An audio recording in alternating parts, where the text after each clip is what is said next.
there, Derek here from Pacific Coast Auto here in Japan. Today we're taking a look at a 1989 Nissan Skyline GTR. This one is for export into the USA, and like all of the vehicles on this channel, it's already been sold, and this is the post-purchase inspection. This particular model has 194,893 kilometers, and it's interesting to see how the condition of this one stacks up against ones with lower mileage. This one would be considered quite high by GTR standards, and so let's take a look at it. The engine fired right up. Inside of the engine bay looks tidy with no signs of rust anywhere. There is a small scent of fuel coming from the engine bay. As well, the engine isn't firing as strongly as you would want it to. You take a look here. You probably wouldn't be able to tell just by hearing, but the feel of the car, it feels like changing your plugs or changing your coils will really make a difference. You might be able to find some benefit by tightening up your fittings here where the leaking fuel is coming from. It is only leaking very slightly, and so you can't see a physical leak, but you can see a little bit of dampness around there. I took the radiator cap off to check the level of the coolant and to check the color of it. The color looks good, but it did spill out while I opened that, so that's why it looks green there. Brake fluid and clutch fluid look good, and the oil looks fine. Underhood cover is in good shape. This one has surprisingly little peeling on the intake and the top here. Actually, we're posting two GTRs on the same day, and the other one had quite a bit more, even though the mileage was lower. Timing belt was changed at 140,000 kilometers. Okay, so let's close the hood and see what the auction sheet says about the car.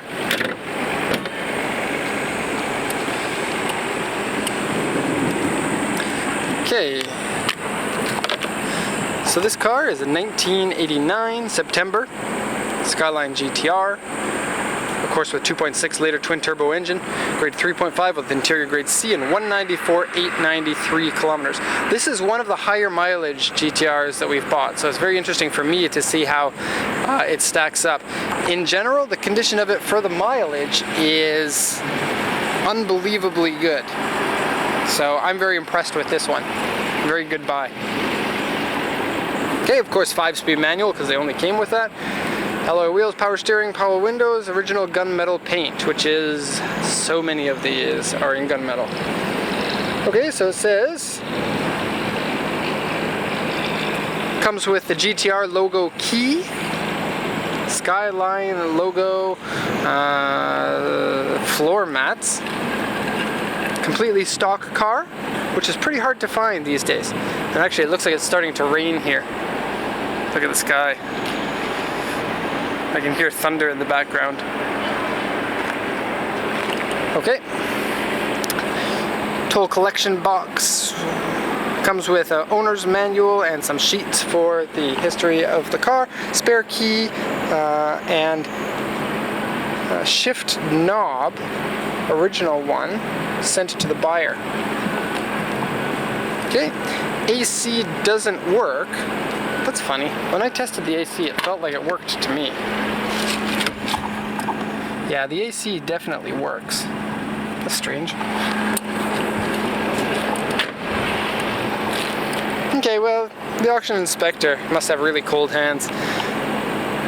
There's an oil leak from the underside. Now, that's not something that we can actually see from here because we have no lift. We can't stick our head under there. There's no dripping, but an oil leak on the bottom is either an oil pan or one of your front or rear main seals.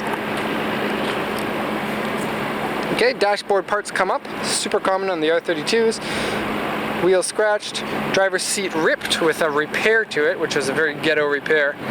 Interior wear and dirty, various scratches, dents, repair marks, and uneven paint. The diagram here shows windshield rock chip. Let me just show you what that means, because a lot of people are wondering what a rock chip looks like. It is here. See the two little dots there? And here, two little dots. Rock chips usually mean highway driving, and so highway driving is better on the car than lots of city driving, especially at nearly 200,000 clicks. Okay, where are we at? A3 cover. A3 is a large scratch on the left side skirt on the underside, and on the right one there is an AU2, which is a scratch and a medium-sized dent. Now I did get pictures already of the underside there. Because they are underneath the side skirt, it's not something that destroys the visual looks of the car. W3 on the back left panel, and this is probably the worst damage to the car, is right there. And then on the front is an AU2, which is a medium scratch, medium dent on the left hand corner.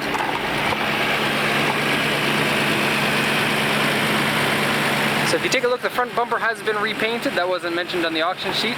The repaint job is not fantastic. You have some, the damage on the front is down low, and so not really noticeable, so that's good. And this was the panel that has been repainted, and it's visible that it has been repainted, but it doesn't really distract from the quality of the car's looks unless you're really looking for it. Repainted panels are something that most people don't even notice unless, you know, you do that for a living, I guess.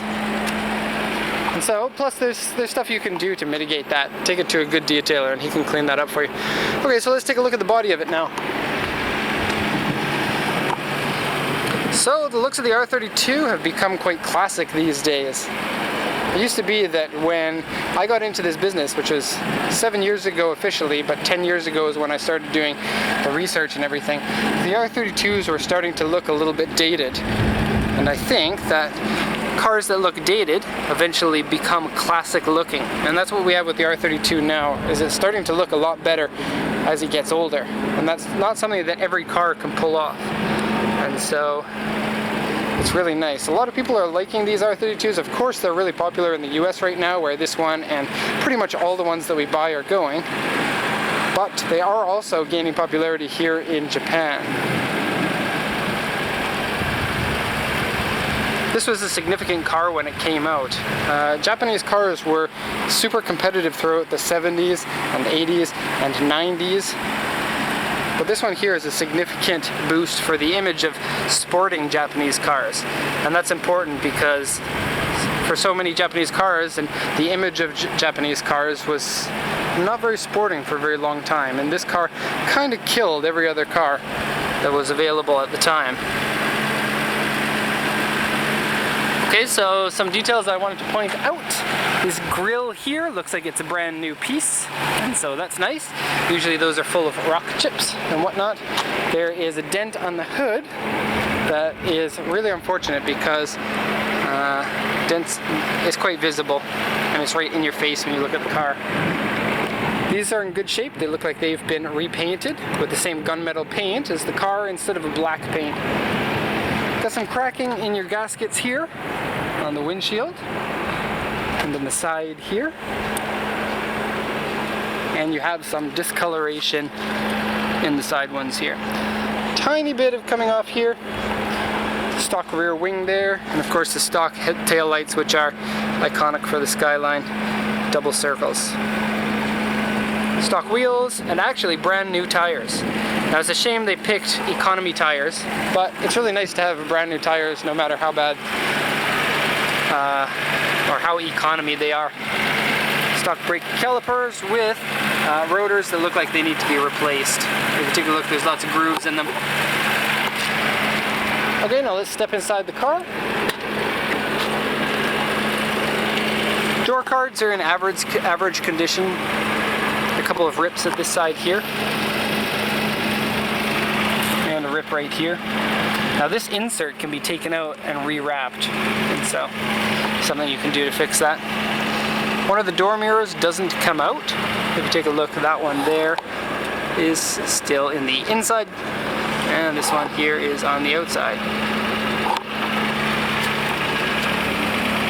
Okay, seats, pretty good for the mileage, but rip on the driver's seat, which has been repaired ghetto style. You can see here, which is better than a rip, to be honest. Worn out section here, and a shiny section here. too much driving quickly, it looks like, or a really big guy who had to put his legs really far apart in order to fit into the car. Possibly, I don't know. Just a guess. Okay, so let's jump in. Steering wheel's in great shape with some wear on the top, but really not too much. I'm pretty sure that's not a stock steering wheel. Four-wheel drive light is on, and that was a surprise, but when you first turned the car on, it wasn't on. And so, it's kind of interesting.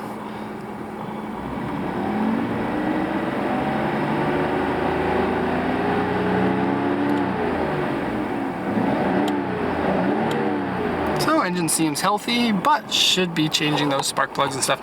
When the cars land, you should really be changing the oil and the coolant and everything else, just because you don't know what kind of shape that it's in.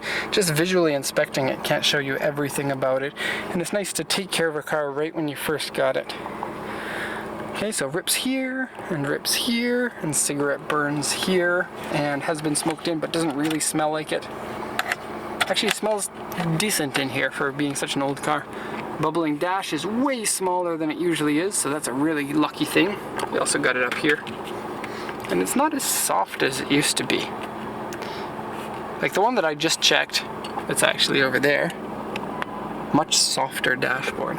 So I didn't realize that they get hard over time until today.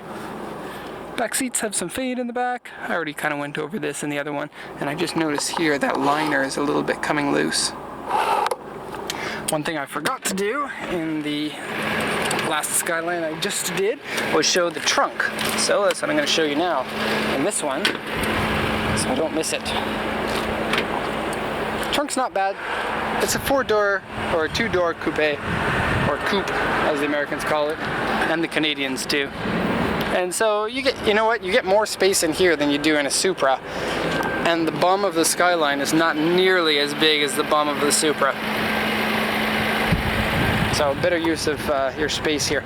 The problem is the Supra's gas tank is past the rear axle and is really tall, and so yeah. No smell of mold in here, no rust or anything on the underside, so that's good. No rust coming up here, so great.